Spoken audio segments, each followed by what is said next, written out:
यशस्वी जायसवाल और उसके batting technique की तारीफ करते हुए अक्सर लोग उस शहर को भूल जाते हैं जिसने इस क्रिकेट के विरासत को हमेशा से ही संजो कर रखा है। क्योंकि आज यदि वो शहर नहीं होते तो आज इंडियन क्रिकेट में ना तो रोहित शर्मा होते और ना ही यशस्वी जायसवाल। और यही नहीं, आज जिस सचिन तेंदुलकर के 100 शतकों के बारे में सुनकर हमारा सीना फक्र से चौड़ा हो जाता है और हम गर्व से बोलते हैं कि इंग्लैंड ने भले ही क्रिकेट को जन्म दिया है लेकिन क्रिकेट के भगवान को हमने दिया है, वो पल भी हमें देखने को कभी नहीं मिलते। और यही वो शहर है जिसने मॉडर्न डे क्रिकेट को सबसे पहले अपनाया, जिसने क्रिकेट के बुनियादी ढांचा को बदलने की कोशिश की और इसके धरोहर को बर्बाद होने से बचाया। दोस्तों, वो शहर कोई और नहीं है बल्कि वो शहर है मुंबई। और आज यदि मुंबई का यह ढांचा नहीं होता तो आज यशस्वी जायसवाल भी नहीं होते और आज हमें वो इंटेंट भी कभी देखने को नहीं मिलता जिसकी तारीफ आज पूरी दुनिया में हो रही है। नमस्कार दोस्तों, आप देख रहे हैं अर्जुन शर्मा XY3 के एक स्पेशल एपिसोड। कहानी यशस्वी जायसवाल और मुंबई के एक अभिन्न रिश्ते की। यशस्वी जायसवाल की कहानी बड़े ही रोंगटे खड़े कर देने वाली है क्योंकि यूपी के भदोही में एक छोटे से दुकानदार के बेटे होने के बावजूद भी महज 11 साल की उम्र में ही उन्होंने अकेले ही उस शहर का रास्ता अपनाया जहां के बारे में बॉलीवुड कहती रहती है कि यह एक सपनों की नगरी है जहां शिद्दत से चाहने वालों का सपना जरूर पूरा होता है।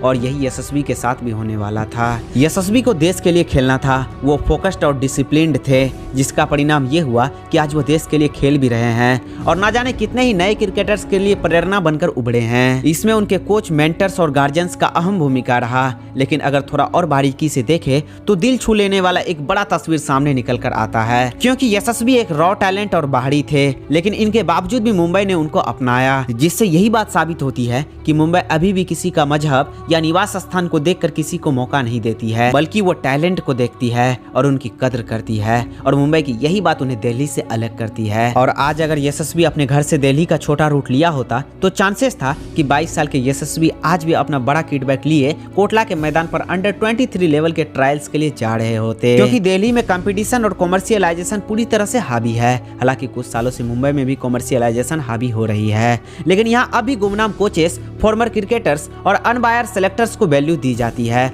और ये वही होते हैं जो क्रिकेटर्स के अगली पीढ़ी को तैयार करते हैं और इनकी मुंबई का ढांचा तैयार करने में एक अहम भूमिका होती है। और यही वो लोग हैं जिसके वजह से मुंबई के लाल मिट्टी के मैदान में एक प्रतिभावान खिलाड़ी को वो सब कुछ मिल पाता है जिसके वो हकदार होते हैं। मुंबई क्रिकेट की एक ऐसी धरोहर है जिसने भी यहाँ से क्रिकेट सीखा उसके नस नस में क्रिकेट घुस गया है। इसका एक एग्जाम्पल नौशाद खान का भी है, क्योंकि भले ही वो इंटरनेशनल क्रिकेटर नहीं बन पाए पर जिस बेसिक्स को उसने सीखा उसे उन्होंने कोचिंग के द्वारा अपने दोनों बेटों के साथ साथ कई क्रिकेटरों के अंदर भी डाल दिया। यशस्वी के ग्रोथ में कोच भंडाकर का भी अहम भूमिका था, क्योंकि सुनील गावस्कर के तरह उनके पास अंकल माधव मंत्री के रूप में नहीं थे जिनके दम पर वो क्रिकेटर बनने का सपना देखते, और ना ही उनके भाई अजीत तेंदुलकर थे और ना ही सरफराज खान के तरह ही उनके पिता कोई कोच थे जिन्होंने पल पल में अपने भाई और बेटे का साथ दिया। वो जब मुंबई आए थे तो वो मात्र 11 साल के ही थे और वो 11 साल का वो बाहरी बच्चा वही मैदान में ही एक टेंट में रातें गुजारता था और अपना खर्च निकालने के लिए पानी पूरी बेचता था। मुंबई एक बड़े ही दिलवाला शहर है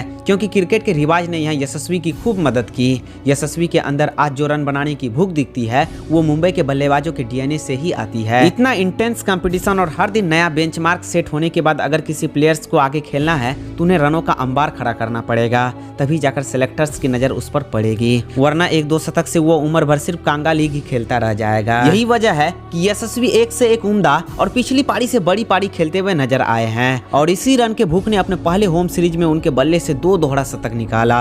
फोकस और कंसंट्रेशन 2 और चीज है जो यहाँ के बैट्समैनों के अंदर देखा गया है। बहुत से माइग्रेंट्स की तरह यशस्वी का सपना मुंबई में सिर्फ एक घर लेने का नहीं था, वो महान बल्लेबाजों की तरफ पड़ोस में रहना चाहता था। इसके लिए वो टीम इंडिया में अपनी जगह बनाना चाहता था। यह भी एक मुंबईयन का ही गुण है, क्योंकि सचिन तेंदुलकर जब सिर्फ 13 साल के ही थे तो तभी उन्हें यकीन हो गया था कि वो एक दिन टीम इंडिया के लिए जरूर खेलेंगे। इन्हीं महान खिलाड़ियों की तरह यशस्वी भी हैं जो सिर्फ मुंबई की कैप और IPL के रिटेन से मिल रहे 4 करोड़ को ही अपना मंजिल नहीं मानते थे। इतने सालों की कड़ी मेहनत और पसीना उन्होंने उस टेस्ट कैप तक पहुंचने और उसके धरोहर को आगे बढ़ाने के लिए बहाया था। यशस्वी के लिए ऑफ सीजन उस 4 करोड़ को खर्च करना नहीं है बल्कि उस चकाचौंध बड़ी दुनिया से दूर रहना है, क्योंकि बाकी के बचे हुए टाइम को वो किसी पार्टी में नहीं बिताते हैं बल्कि उस बचे हुए टाइम को वो राजस्थान रॉयल्स के एकेडमी में बिताते हैं जहां वो घंटों प्रैक्टिस करते हैं और 2 तरह के पिच में बैटिंग ड्रिल्स करते हैं, क्योंकि वो जानते हैं कि किसी भी शॉट्स को मास्टर करने के लिए हजारों घंटों की जरूरत होती है। और वो ये भी जानते हैं कि आज यदि वो अपनी कमजोरी पर काम करके उनको दूर नहीं करेंगे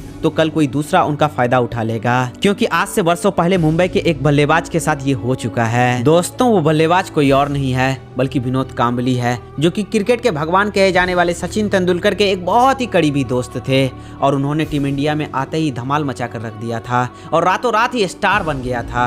और ये स्टारडम उन पर ऐसी भारी पड़ी कि वो अपनी कमजोरियों पर काम करना ही छोड़ दिया, जिसका परिणाम ये हुआ कि एक अनोखा टैलेंट मुंबई के चकाचौंध में जाकर कहीं गुम सा हो गया। इसलिए स्टार बनने के साथ साथ उस स्टारडम को संभालना भी जरूरी होता है और उनके लिए घंटों की प्रैक्टिस की जरूरत होती है और यशस्वी इनको पूरी तरह से फुलफिल भी कर रहे हैं। वैसे यशस्वी का मतलब ही होता है सक्सेसफुल और इंग्लैंड के खिलाफ टेस्ट सीरीज में हमें ये देखने को भी मिला है और मेरी ऊपर वाले से यही कामना है कि भगवान ऐसे ही इनको हमेशा ही तरक्की देते रहे और अपने शानदार बल्लेबाजी से ये भारत को वर्ल्ड कप ट्रॉफी जिताए। वैसे क्या दोस्तों आपके हिसाब से यशस्वी जायसवाल को तीनों ही फॉर्मेट का परमानेंट ओपनर बनाना चाहिए कि नहीं? कमेंट बॉक्स में अपना राय जरूर लिखें। तब तक के लिए टेक केयर एंड बाय, फिर मिलते हैं नेक्स्ट वीडियो में।